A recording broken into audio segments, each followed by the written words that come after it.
México, España, la historia de dos personajes en un libro, El péndulo familiar, de Juan Patricio Lombera.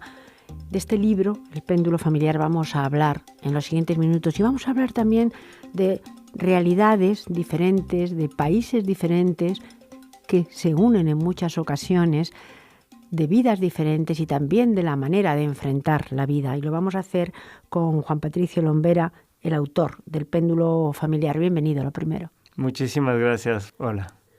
Cuando hablamos de México, cuando hablamos también de España, cuando hablamos de épocas diferentes que se unen en un momento determinado y de historias diferentes de vida, en este título, El péndulo familiar, que refleja, creo, muy bien lo que es la novela, porque habla como una especie de péndulo que va, podría ser también una balanza que se inclina de un lado hacia otro, pero en este caso no, es un péndulo. Habla de estos dos personajes con formas de vivir, con formas de sentir, con fuerzas también diferentes y de dos países.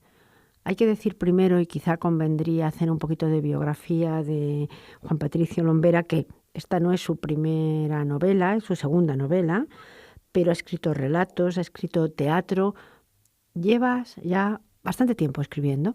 Sí, bueno, realmente empecé con la carrera en México. Cuando hice la carrera de letras, nos reunimos un grupo de compañeros y creamos el periodiquillo Sarniento en homenaje a Lizardi, autor de la primera novela de Hispanoamérica, y nos autodenominábamos muy orgullosamente los Sarnosos. A partir de ahí, digamos, ese primer contacto con las letras me sirvió para ir encontrando mi voz. Y finalmente de ahí nacieron pues varios textos que se materializaron en el año 2003 con la publicación de La rebelión de los inexistentes, de ciencia ficción que ocurre en el año 2059, en el que todo el mundo vive feliz salvo una parte de la población, pero de la cual nadie sabe nada, por eso se llaman los inexistentes.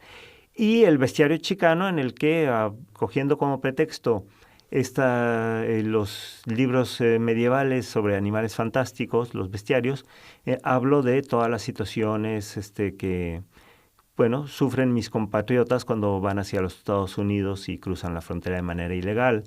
Lo que pasa es que, bueno, ese libro ya se ha quedado, yo creo que caduco con los tiempos que vivimos. Efectivamente, porque ahí entraría ya otro tema, la actualidad. La actualidad hace que las dificultades de los mexicanos para llegar o para vivir o para estar en Estados Unidos se hacen cortas comparadas con el momento actual. Sí, efectivamente, con el muro, con ese rechazo, ese odio tan frontal por parte de las autoridades y de quienes los han apoyado. Desafortunadamente es muy fácil engañar a la gente y conseguirse un chivo expiatorio, y en este momento pues le han tocado a mis compatriotas. Pero bueno, quiero creer que es una fase, y además siempre me gusta recordar que la mayor parte de los norteamericanos votaron pues por otro candidato y se han rebelado en muchas ciudades y muchas autoridades en contra de estas medidas anti-inmigración, lo cual pues también demuestra la gran calidad humana de muchos de sus habitantes. Por supuesto, no hay que demonizar ni muchísimo menos a un país, sí decir que hay que enseñar a amar lo propio, porque ya, por ejemplo, la lengua española en este caso, es también propia en Estados Unidos. Hay que decir que es el segundo país que habla español, después precisamente de México y, por supuesto, por delante de España. Por lo tanto, ahora se está dando algunos conatos de, podemos decir, odio, entre comillas, a la lengua española, una lengua que hablan muchísimos millones. Dicho esto, vamos al tema que nos ocupa esta tarde, que es el péndulo familiar. Y aquí son dos países, México y España. También dos personajes, una abuela que ha vivido una serie de experiencias a veces muy duras de vida, de historias, y el personaje de su nieto con una vida más fácil, o teóricamente más fácil, pero sin embargo con unas dificultades para vivir. Cómo el que ha tenido dificultades vive y el que verdaderamente no las ha tenido no quiere vivir. Esto también es una historia muy de hoy y con personajes que nos rodean a veces. Antes debo decir que esta novela es medio biográfica. El nieto viene a ser una suerte de alter ego mío y el personaje de Josefina está totalmente inspirado en mi abuela, que fue una persona muy adelantada a su época, de las primeras en estudiar la carrera de química en México, hacer deporte de competición, viajar por todo el mundo. Bueno, para citar solo un ejemplo, yo todavía la vi esquiando en la laguna de Texitengo, en el agua, con 75 años. Una persona de una vitalidad increíble, que es cierto que le tocaban momentos muy convulsos, pero momentos de grandes esperanzas. Sí, efectivamente, ella le tocó ver cómo el país se desarrollaba, cómo el país crecía, cómo el país iba para adelante. En cambio, el otro personaje que efectivamente nace en un medio más acomodado y aunque aparentemente lo tiene más fácil, aunque luego hay momentos en los que bueno, pues la familia también pasa por muchos aprietos económicos por motivo de un despido del padre de familia, le toca ver todo el otro lado, que es la caída. Y la caída en varias etapas. Primero en el 82, con una crisis fruto de la caída del precio del petróleo. Y luego en el 94, que eso sí, bueno, ya personalmente a mí sí que me afectó, digamos, la sensación de ver que el país se había ido al hoyo directamente, ¿no? O sea, 40 personas suicidándose en el metro en un año porque lo habían perdido todo, porque habían pedido préstamos hipotecarios y ya no tenían con qué pagar, efectivamente. Es decir, ese año sí que lo recuerdo como muy traumático. Y entonces, sí es cierto, en un principio las condiciones son mucho mejores para el personaje de Patricio, pero lo que él le toca ver la caída. En cambio, a Josefina en su vida le toca ver cómo el país crece y cómo las condiciones de vida son cada vez mejores. Esto quizá quiera decir que ante las posibles dificultades de la vida, lo que hay que tener, no solamente dentro, sino también en lo que te rodea, es esperanza. Cuando se pierde la esperanza, aunque se tengan medios o no se tengan, se pierde todo. Y quizá el personaje de Josefina lo que tiene es, aparte de una fuerza, por supuesto, si está además basada en esta mujer con tantísimos valores, tiene fuerza interna, pero por otro lado también tiene la esperanza de un país que tiene un horizonte. Y esto quizás sería el paralelismo que hay que hacer. Sí, efectivamente, ella tiene la esperanza de que las cosas van a ir a mejor y efectivamente lo vive. En cambio, en la experiencia de Patricio es todo lo contrario, o sea, las cosas van para atrás. Incluso en el ámbito ya porque el personaje pues se viene a vivir a España, pues también, digamos, en cierta forma le toca ver un retroceso, ¿no? En cierta forma está salado el personaje, ¿no? Porque se viene a un país rico para evolucionar, para mejorar, y le toca ver cómo también con la crisis desciende un poco el nivel de vida. No tan traumático como lo de México, pero... No obstante, quizá lo importante es intentar o tener capacidad para buscar soluciones. Quizá el personaje del nieto de Patricio, lo que le ocurre es que en un momento determinado no encuentra soluciones, no porque no las haya, sino porque no las vive y no las siente dentro. Efectivamente, y además es un personaje que está muy impregnado de una filosofía existencialista que adquiere, digamos, en sus años de estudio en el Liceo Franco-Mexicano. Y entonces, claro, él ve básicamente como absurda la vida. Y una vez que se encuentra con un problema aparentemente irresoluble, que es quedarse endeudado, sin empleo, opta porque la mejor solución, pues ya que la vida es absurda, que no hay ningún más allá desde su perspectiva, pues es efectivamente suicidarse, que es como empieza la novela. La novela empieza precisamente con este personaje queriendo suicidarse y va capítulo a capítulo contándonos la historia de ambos personajes. La novela va a veces hacia atrás, a veces hacia adelante. También se encuentran estos personajes en un momento determinado. Efectivamente, bueno, sobre todo, a ver, decías hace rato que también podíamos hablar de una balanza. Y me gusta decir que el fiel de esta balanza sería el 2 de octubre del 68. Es un día trágico en mi país, porque en una manifestación miles de estudiantes, bueno, centenares al menos, la cifra correcta no se sabe, fueron asesinados por el ejército, desaparecidos.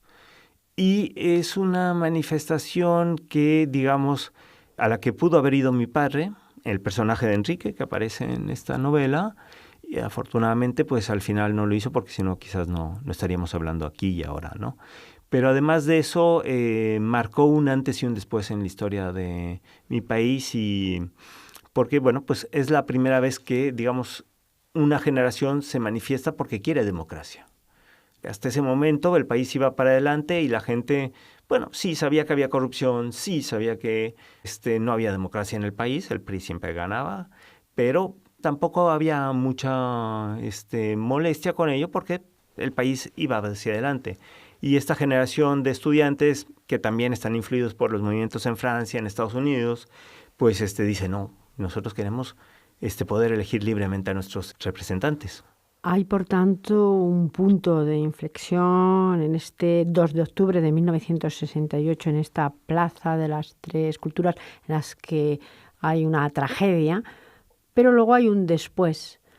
Y a mí sí me gustaría que un poco nos contara, desde este año 68, en el que esta generación pues rompió con muchísimos moldes, a hoy un México mucho más pujante en muchos sentidos, pero también con una serie de problemas que parece que nos llegan y que a mí me gustaría que un mexicano que además conoce muy bien su cultura y conoce muy bien su país, como nos está explicando, pues también nos dijera qué queda hoy de todo aquello. Bueno, el 2 de octubre del 68 es, digamos, el principio del fin, aunque es un fin que va a tardar mucho en llegar. De hecho, hay que esperar 20 años para que el PRI pierda la primera elección, aunque todavía tienen toda una maquinaria capaz de hacer un fraude electoral y mantenerse en el poder en el 88. Y no es hasta 12 años después de ese fraude electoral que finalmente cae, ¿no? México es un país que genera mucha riqueza. Es la octava potencia mundial de turismo, es uno de los principales productores de petróleo del mundo, si no me equivoco, el principal productor de plata del mundo. En fin, el problema de mi país es que está muy mal repartida esa riqueza. Sí, tenemos a uno de los hombres más ricos del planeta, pero tenemos a más del 40% de la población que vive en la pobreza. Y no sé de ese porcentaje cuánto vive realmente en la miseria. Porque todavía la pobreza como tal, bueno, se puede vivir con dignidad en la pobreza. Apretado, pero con un horizonte de futuro para los hijos, esperar que puedan ellos vivir algo mejor. Pero la miseria no. La miseria es una esclavitud del día a día de cómo voy a poder sobrevivir este día, ¿no? En ese sentido, es algo que ni los gobiernos del PRI, con el famoso Solidaridad de Carlos Salinas de Gortari, ni los gobiernos panistas han logrado resolver. En este momento, bueno, pues hay un candidato, lo acusan de populista, que, bueno, es la esperanza de estas masas pobres del país. Ya veremos, sinceramente, tampoco me hago muchas ilusiones, bueno, con ninguno de los. Porque la verdad es que mi experiencia personal, aquí sí tengo que hablar a título biográfico, respecto a todos los presidentes que hemos tenido, ha sido bastante desilusionante, ¿no? El otro mal endémico que tiene mi país, bueno, la violencia, por supuesto, es una cosa tremenda debido al narcotráfico. No es un problema que pueda solucionar quizás solo este país. Sinceramente yo creo, y no soy el único, Vargas Llosa también ha escrito en ese sentido, que debería haber una legalización de las drogas porque al final es una guerra que no se puede ganar y nunca la va a ganar México. De hecho, Colombia pues ha logrado más o menos calmar el asunto, pero la droga sigue fluyendo, o sea, no sigue saliendo de Colombia y de toda Latinoamérica. Y aparte de la violencia, pues el mal histórico de mi país es la corrupción. Ese sí es una cosa muy difícil y que va a tomar muchas generaciones, yo creo, erradicar. Nos está haciendo un panorama, Juan Patricio Lombera, de este momento del país. Si volvemos al péndulo familiar, hay que decir que la editorial es Ediciones Irreverentes y que El péndulo familiar es la obra ganadora del 6º premio Irreverentes de novela, con lo que esto también significa sobre todo de difusión. Sí, bueno, la verdad es que yo siempre digo que mandar una obra a un premio literario es como meter un mensaje en una botella y echarlo estando uno en una isla desierta. Nunca espera uno ganar, pero hay que hacerlo, porque hoy a veces ocurren los milagros, ¿no? Como en esta ocasión. Hay que decir que esta novela estamos un poco desentrañándola, no podemos hacerlo del todo, por lo tanto no les vamos a contar ni mucho menos el desenlace ni el final, porque eso sería hacer que aquellos posibles lectores que todavía no se hayan acercado a ella no lo hagan. Pero sí decir que describe muy bien esas realidades paralelas que a veces se juntan, también esos lazos familiares, porque en este caso hay lazos familiares, pero también lazos que al final parece que confluyen de alguna manera, confluyen en un punto, confluyen en un momento determinado. Si tuviéramos que decir de qué trata esta novela, trata de bastantes cosas, pero ¿nos lo podría explicar, Juan Patricio Lombera? Sí, bueno, es una saga familiar que recorre 100 años de la historia de México y de España. Es un péndulo en el sentido de que la historia de Josefina va del pasado hacia el presente y la historia de Patricio del presente hacia el pasado, pero también es un péndulo geográfico, ya que siendo que una de las personajes es española, bueno, y es la madre de Patricio, pues la historia va de México a España, España a México, y va pivotando entre los dos países todo el tiempo, ¿no? Además de eso, bueno, pues es una historia en la que a través de esta saga familiar vamos conociendo la historia de México y la historia de España de los últimos 100 años. Es, digamos así, a grosso modo lo que podría decir. Porque claro, hemos hablado de esta parte, de una de las partes, que es la de México, de cómo está el país ahora mismo, de dónde partió, qué pasó en este 2 de octubre del 1968, pero no hemos hablado de la otra parte, quizá convendría hacer algún apunte, y es del personaje que vive en España y vive la realidad española, que también en los últimos tiempos pues han ocurrido también muchas cosas, el país ha cambiado. Para bien, para mal, no sabemos, para unas cosas será para bien y para otras para mal, pero verdaderamente ha cambiado y en todo esto está esa confluencia de los dos países, de las dos realidades y de los dos personajes. De todas maneras, da la impresión de que el personaje masculino, el personaje del nieto, que es el que vive en España, también vive un poco más la angustia, no sé si de lo viejo, no sé si de lo que ya no tiene esa esperanza que nos hablaba Juan Patricio Lombera que tenía la abuela en México.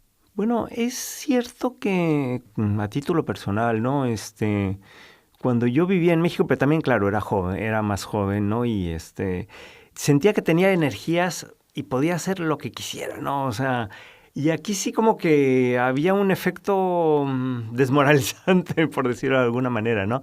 Dicho esto, hay que también señalar que la visión de España que se va dando también viene acompañada del padre, que es de Enrique, porque, claro, a él le toca visitar en la novela España en los años 50, en los años 60 cuando se casa y finalmente en los 80. Y claro, es una visión muy optimista del país. ¿Por qué? Porque de una situación pues que acaba de salir España del racionamiento en la primera visita, a un despegue económico en la segunda y finalmente ya una materialización de ese despegue, que es la tercera visita, además con una democratización del país, con una opulencia, etcétera, etcétera, pues digamos en ese sentido el personaje de Enrique, la visión que transmite a su hijo Patricio es muy optimista.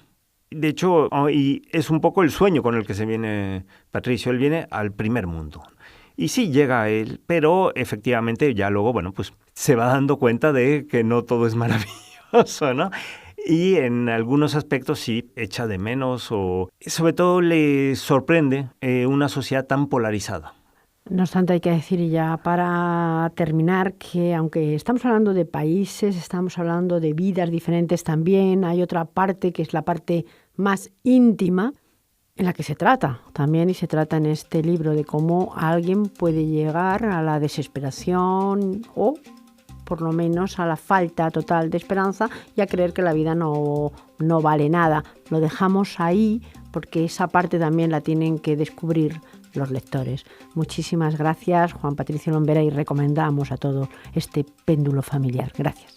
Muchas gracias por haberme invitado.